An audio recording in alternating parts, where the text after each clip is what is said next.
Hello and how's it going, everybody? It is Skullzi here with the latest gaming news, rumors, and speculation. Today I want to go into super skooma-fueled in-depth breakdown mode regarding character creation in Starfield, but not only just that, we'll be breaking down all the various character traits, backstories, skills, and more. Today's video will be full of interesting Starfield information, so let's not waste any more time and get straight into today's content. All this information will be coming from the character creation portion of that Xbox 2022 Starfield showcase that happened back in June. Some time has indeed passed since this massive Starfield showcase dropped, but since then both the community and myself have noticed quite a bit of interesting information.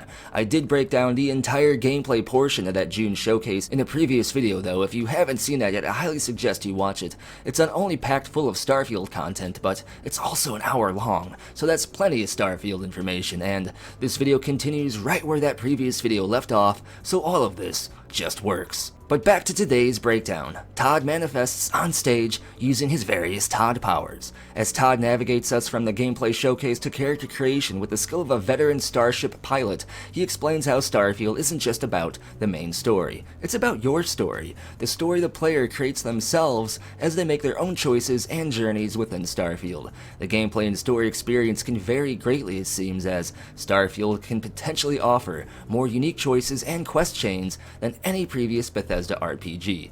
Then we see Starfield's character creation menu, the very screen we as the player will see when we start our very first Starfield playthrough. The hype is assuming direct control. Overall, I love the clean and simple design of the UI. The neutral colors make me feel safe. No cliff racers can get to me here, but instead of focusing on cliff racer-induced PTSD issues that we internalize within, let's look at the details on the outside layers of this character creation screen. First off, we have an A symbol up here, which seems to be the company logo for Argos Extractors. I believe Argos to be the mining company we work for in the prologue portion of the game, the section we saw during this scene here, and we can see we are given the old corporate employee number down here in the lower left.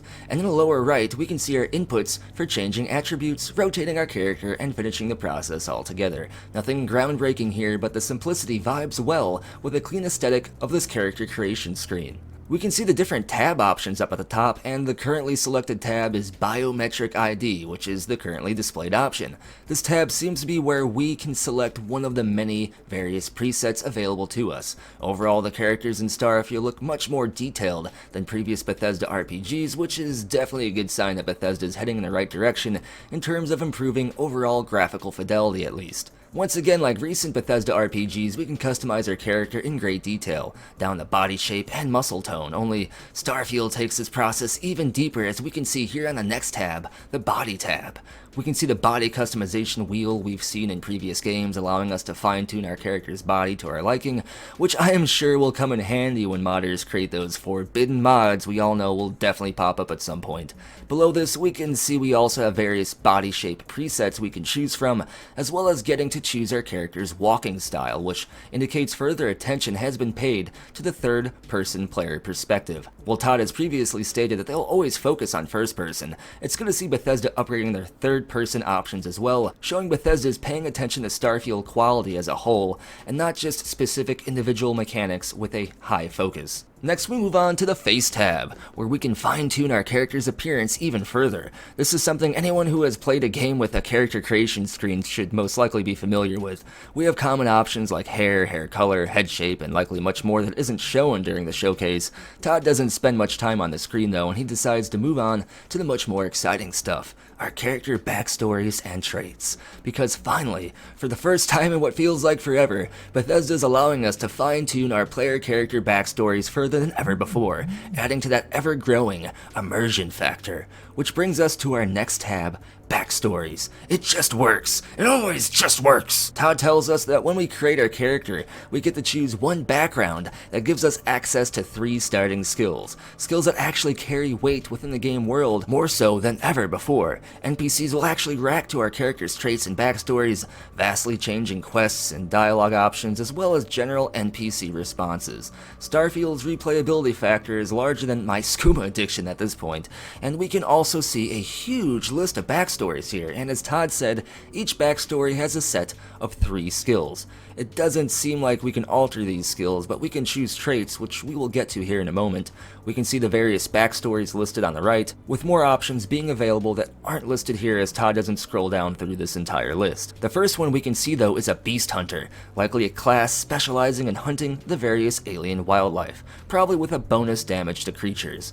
Next is a bouncer. My guess is this improves our intimidation and brawl strength. Then we have Bounty Hunter, which first indicates bounty hunting will be in the game, which I love, and second, this class likely will give you a combat bonus as well as a bonus to how much income you earn from catching a bounty. The next class we actually get some more information on. Chef, which I might actually choose, because I actually worked as a private chef for many years, but not in space though. We can see the description states, while the unrefined masses scarf down chunks by the shipload, you cater to those with more of a discerning palate. In your kitchen, countless alien species became true culinary masterpieces, indicating that upon choosing this class, our character will likely know how to prepare and cook the various alien flora and fauna that we'll encounter. Also, by the way, Chunks is an actual junk food company within Starfield. Garlic potato friends for life. Our starting class skills as a chef are gastronomy, giving us access to specialty food and drink recipes at a research station. Next is dueling, giving us a 10% increase to melee weapon damage bonus.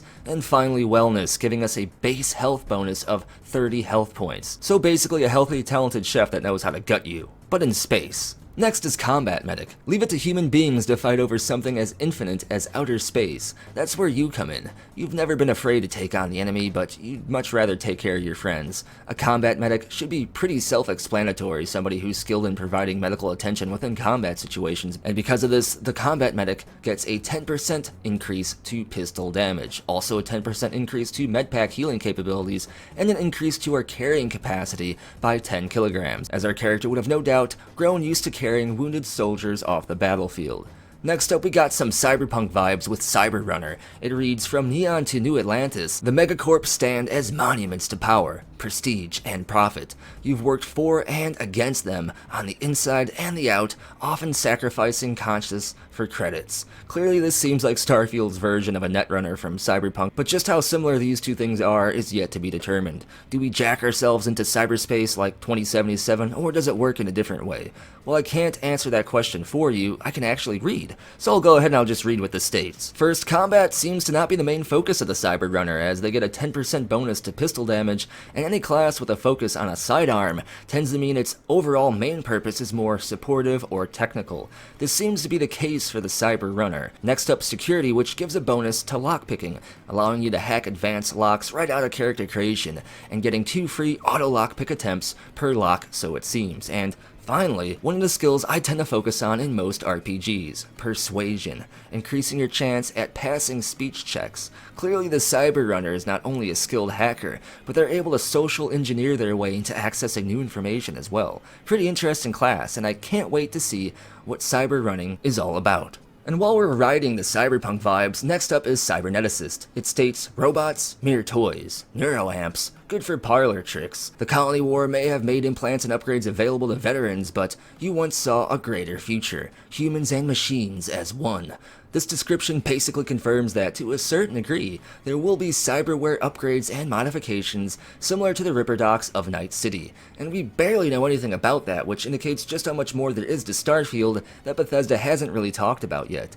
The first skill for the Cyberneticist is Medpack Heal 10% more, indicating that, like a Ripper Doc, in order to work with cybernetic implants, one must not only have a deep knowledge of the implants themselves, but also a thorough understanding of medicine and anatomy. Next, robotics, giving a 10% bonus to all damage from robots and turrets. This makes me believe there are more robots that we can use beyond Vasco, likely indicating that we as the player can build our own robots and turrets. And finally, a 10% bonus to all laser weapon damage, which aligns with the tech focus of the Cyberneticist. Interesting class for sure, and what is even more interesting is the amount of new Starfield information that's hidden within these skills. Stuff that Bethesda literally hasn't talked about at all, but instead is baked into the showcase for us to discover. And then the final class that Bethesda showcases is the Diplomat, which states, the wars are over, peace now reigns the settled systems, but only because there are those quietly fighting to keep it. Because of you, agreements were signed, words were heeded, lives were spared. This one is pretty interesting because it shows that these classes aren't just for the skills, they actually give your character a backstory and previous accomplishments, which other NPCs in the game world will be aware of and react to as well, potentially leading to new branching paths we can choose to take in different quests or situations. This is then shown to us in the showcase itself as the leader of the United Colonies System Defense reacts to the player being a diplomat. Says here you spend some time as a diplomat. Having a way with words might prove useful. The skills of the diplomat are persuasion, once again increasing our speech skills, diplomacy, which is pretty interesting and reminds me of the voice of the Emperor from Oblivion, as we can use it to force a target NPC below our level to stop fighting us for a while, meaning if we pissed an NPC off, we can apologize to buy ourselves enough time to leave, or maybe just stab them in the back. And finally, bargaining, allowing us to buy items for 5% less and sell items for 10% more. It's great to get a taste of the depth Starfield offers here, and overall this class and character creation system seems to be the deepest and most interesting one yet from any recent Bethesda RPG. If that doesn't get you hyped, you might need some more Aurora. The other classes listed here don't have their skills or description shown, but we can make some pretty solid educated guesses as to what they may entail. We've got Explorer, likely giving us bonuses to, well, exploration, perhaps awarding more EXP for the places we find. Next, Gangster, likely giving bonuses to criminal skills like stealth, stealing, and maybe even intimidation or smuggling. Homesteader, likely giving bonuses to building and maintaining outposts or player homes. Industrialist, likely giving bonuses to crafting and perhaps refining or processing raw materials. Long Hauler, which allows us to carry more cargo on our ship and likely gives us additional bonuses to buying and selling goods via the bargaining skill that we saw in the Diplomat class. Next is Pilgrim, which is an interesting one. I'm not quite sure how it would go down, but we do know there are various religions in Starfield, and by choosing a religion, we gain access to that group's merchants and assets and locations while being locked out of the other religious groups. Maybe Pilgrim allows us to access all these. I'm not sure. I kind of doubt that, but still kind of curious what Pilgrim even does. Next is Professor, likely giving massive bonuses to Starfield's research system. And last, Ronin, which I feel is super interesting and I can't help but wonder what it could be. Traditionally, Ronin are samurai without a master. Some are dishonorable, others are like lone wolves. Curious how this would fit into Starfield and its universe, but overall, the classes here are quite varied and pretty interesting. And remember, on top of the 3 skill bonuses we get from each one of these classes, our character also gets a unique backstory and history that is acknowledged by NPCs within the game world. But character creation doesn't just stop here, it gets even deeper. The final character creation tab is Traits, which we can choose 3 unique traits for our character to further personalize them and fine-tune our character to fit our playstyle. As we go through this list, you'll notice choosing one trait will often lock you out of another one. For example, if you're an extrovert, you can't be an introvert, and so on. Although I do know some people that are both, but that's not the point. Similar to the classes, Bethesda only shows a few of these traits. However, we'll discuss the list from the top. First off, easily the most interesting one, and perhaps one of the biggest talking points of this entire showcase, alien DNA. For the longest time, the community wondered if intelligent alien civilizations would actually be in Starfield. We know there are alien animals and plants, but that quite isn't the same as, say, the Asari or Solarians from Mass Effect. But here's this trait right here in the list, alien DNA. So unless our character's ancestors activated kink mode and somehow seduced one of these crabs or other alien animals, I'd have to say that this confirms intelligent aliens are indeed in Starfield. But it could also mean we were just exposed to some kind of alien virus that altered our DNA in one way or another. This doesn't inherently confirm intelligent alien races, but it definitely increases the odds. Likely, if intelligent aliens are in the game, Bethesda is saving that for a later reveal, or leaving it for us to discover ourselves when we actually get the game in our hands. Next, we have Empath. Empaths are sensitive to the emotions of others, so I'm not quite sure how this could be worked in the gameplay. Maybe it gives us the ability to have more sincere emotional responses and dialogue, causing NPCs to trust our player character a bit more, but I'm not so sure. Next though is Extrovert, which gets locked off if you choose Introvert. Extroverts love socialization, meaning we likely get a bonus to exploring and questing with companions if we choose Extrovert. After Extrovert is Freestar Collective Settler. This trait likely gives us a starting increase to our reputation with the Freestar Collective, and maybe even allows us to build settlements directly for the Collective as well, which makes me wonder if we can forge alliances with specific factions in order to better protect our player-built settlements, or furthermore opening up unique Freestar quests. Then we go to Introvert, which is the first trait Bethesda shows us on screen. Introvert states you really need your alone time. You have more endurance when adventuring alone, but less when adventuring with with other human companions, can't be combined with extrovert. This makes me wonder if endurance is simply Starfield's version of stamina, or if perhaps there are survival elements in Starfield, meaning we have to eat, drink, and perhaps even sleep, and that endurance is the actual survival statistic of some kind. I actually enjoy survival elements like basic needs in RPGs, as it further adds to that realism and immersion, and Starfield has a pretty big cooking system, so maybe there are survival elements. Next is Kid Stuff, which is a fun one and a trait I'll likely choose in my first playthrough. Kid Stuff states that your character's parents are actually alive and well, and you can visit them at your home, but you have to give them 10% of all your money, as it's automatically deducted from your income. This one is really interesting, and I wonder how much there is to this. Do our parents actually use this money somehow to build up their house? Do they give us quests or special buffs if we're a good kid? So many questions here. The next trait though is Neon Street Rat. You grew up on the mean streets of Neon. You gain access to special dialogue options and better rewards from some of the missions on Neon. Crime bounty by other factions is greatly increased, and you can't combine this trait with any other faction allegiance trait, indicating that being from Neon tends to automatically associate you with criminal elements, or at least makes people perceive your character as a potential criminal. This might be a good choice and a good match for the gangster class. Next up is our first religious trait, and like I talked about earlier, choosing a religion will lock you out of the other religious locations and assets. By choosing Raised Enlightened, our character grew up as a member of the Enlightened faith, giving us a huge discount at the Enlightened store, but locking us out of accessing the store of Sanctum Universum, another Starfield religious group. The Enlightened gives me vibes of like a meditation-focused religion, while Sanctum Universum seems to be more of a traditional church-like group, but that is just me guessing based entirely off of the names here. The next trait is Raised Universal, which is basically the same thing as Raised Enlightened, but with allegiance to the Sanctum. Choosing one religion locks us out of the other religious choices. And then we have the last visible religion trait, Serpent's Embrace, which seems kinda cultish. It states, you grew up worshipping the Great Serpent. Grav jumping provides a temporary boost to health and endurance, but health and endurance are lowered if you don't grav jump regularly, meaning our character is basically addicted to Starfield's version of spaceship warp travel. The Great Serpent, in my opinion, sounds like a mythical beast that forever travels through the cosmos.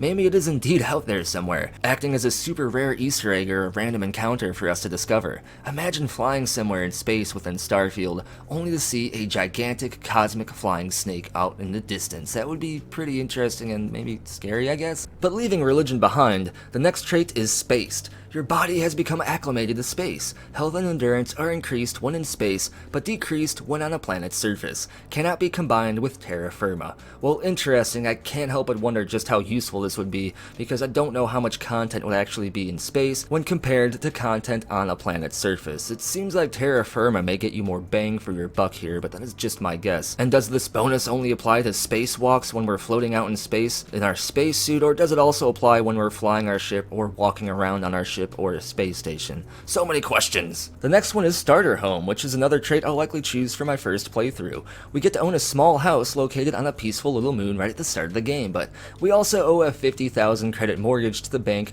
known as Gel Bank, perhaps short for Galactic Bank. If we take this trait along with Kid Stuff, you're going to have to be giving a lot of your money away, at least until you pay the mortgage off, but I like challenges like that, so I'll probably take both traits. Curious what bonuses we get from actually getting this house though. Starter Home is the last trait we get to see in the showcase, but let's go down the list real quick and infer what we can. Taskmaster is a hard one to figure out. My guess is it gives us some kind of bonus in regards to managing the crew members of our ship or the workers of our player-built settlements. Maybe they're more productive. Maybe we can hire more. It's hard to say really. But next is Terra Firma, which we know to be the opposite of Spaced, meaning we get bonuses to health and endurance while we're on a planet's surface. Like I said earlier, Terra Firma seems like it would be more useful than Spaced just in terms of game time, but that's just my guess. The next is United Colonies Native, which seems to be the opposite choice of the Freestar Collective Settler, likely giving us a base bonus to our reputation with the United Colonies, as well as access to their assets, assistance, or even additional quests.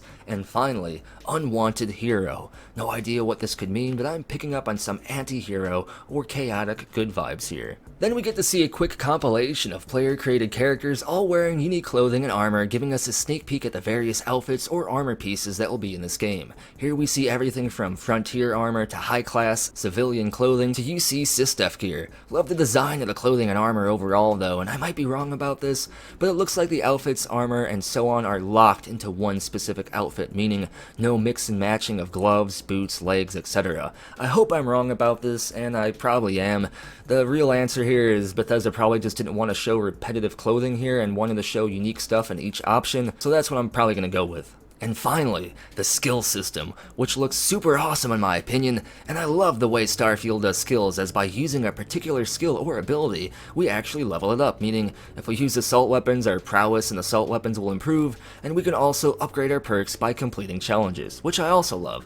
While some of this is similar to Fallout 4, there are some interesting differences. Like Fallout 4, we can choose perks and abilities, but unlike Fallout 4, we gain bonuses to those abilities or skill sets passively, on top of applying additional perks.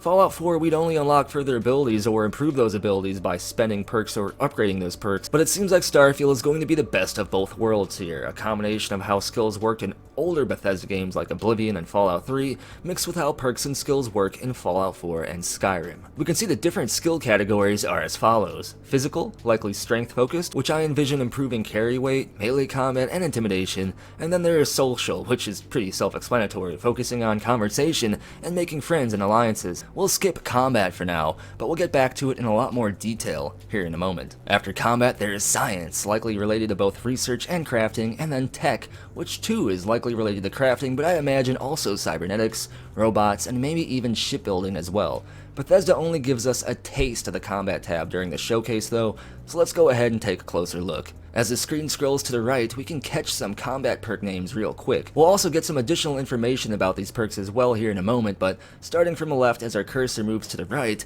we have marksmanship, likely improving accuracy and firing distance. Next is particle beams, likely improving damage with laser weapons. And then there is rapid reloading, which is pretty self-explanatory and we'll actually get to see more about here in a moment. And then there is sniper certification, which is also pretty self-explanatory. One interesting thing of note though is, I don't think Bethesda has actually finished implementing all the perks yet and skills, because when we scroll over the first couple ones here, notice down in the bottom, there's no additional information that pops up. However, when we get the sniper certification, there is. They scroll through all the perks at the same speed too, so it's not related to how fast you hover over these options or scroll past them. No matter how fast you scroll over them, information will still pop up as we saw with sniper certification, but the weird thing here is, for some reason, rapid reloading doesn't show anything at first, but then when you go to it later on here in a moment, it does, so I'm not sure what that's all about, but I'm sure there's probably an explanation I'm missing here. Sniper certification is the first perk to give us some info down in the bottom here though. We can see it states only a trained sniper truly understands all the elements necessary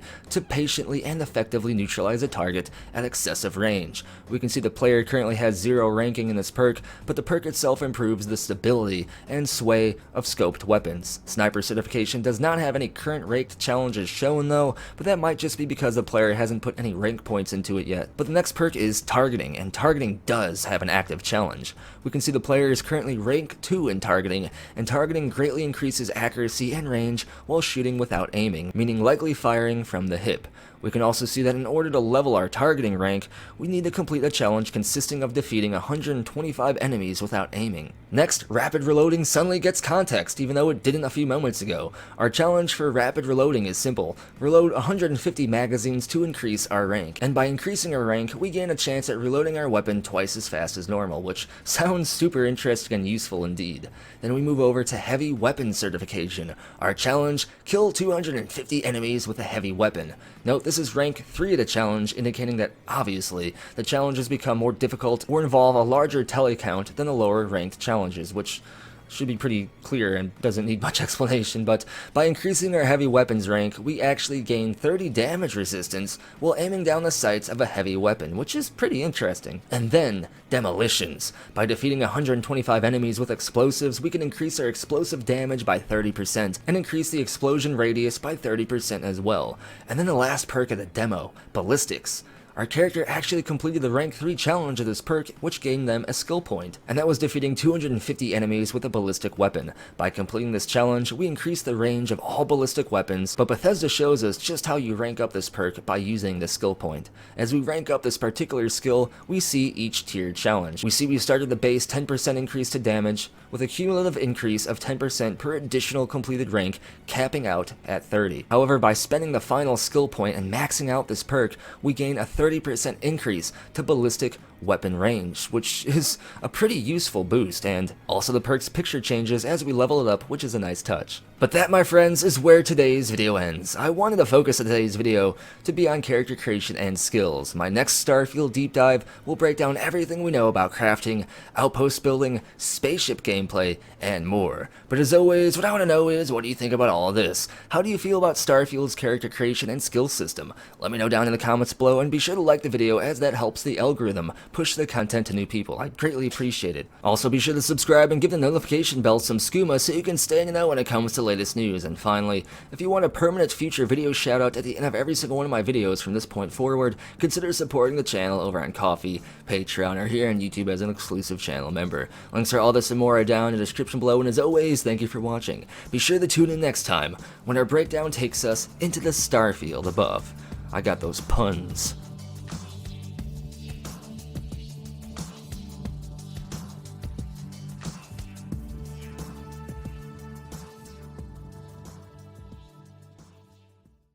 It just works.